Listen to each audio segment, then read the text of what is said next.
Hi hello my dear friends. మీ జీవితంలోని కొన్ని మధుర క్షణాల కంటే మిమ్మల్ని బాధపెట్టే సంఘటనలకు స్పందించేది ఎక్కువ. అవునా కాదా? ఎందుకలా? ఎప్పుడైనా ఆలోచించారా? మీరు బాధపడిన సంఘటనలకు సంబంధించిన ప్రతి చర్య మీకు గుర్తుంది. మీరు ఎప్పుడైతే బాధపడ్డప్పుడు బలంగా మీ మనసు స్పందిస్తుంది. అవన్నీ మీ ఇన్నర్ మైండ్లో ఫిక్స్ అయి మిమ్మల్ని ఎక్కువగా మరీ బాధపెడతాయి మై డియర్ ఫ్రెండ్స్.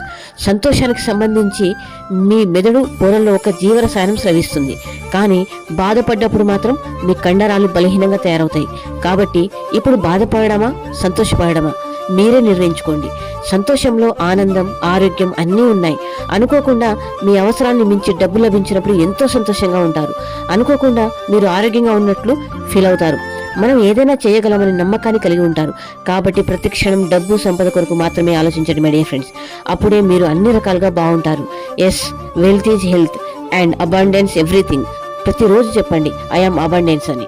ఇక్కడ మీరు ఇంకొకటి ఆలోచించాల్సింది ఏంటంటే, ఖచ్చితంగా బాధను మనం రిపీటెడ్గా ఆలోచించుకుంటూ బాధపడతాం మై డియర్ ఫ్రెండ్స్. అదే సంతోషకరమైన సంఘటనలు మాత్రం ఒకే ఒక్కసారి జస్ట్ క్యాజువల్గా ఆలోచించి వదిలిపెట్టిస్తాం. సో మనం దేనినైతే ఎక్కువగా ఆలోచిస్తామో, దేని గురించి అయితే ఎక్కువగా ఆలోచిస్తామో అది ఇంకా బలంగా నడుపుపోతుంది మై డియర్ ఫ్రెండ్స్. దాన్ని అవాయిడ్ చేసి ఎప్పుడు హెల్తీగా, సంతోషంగా, ఆరోగ్యంగా ఉండడానికి ట్రై చేయండి. Thank you universe. Thank you Guruji.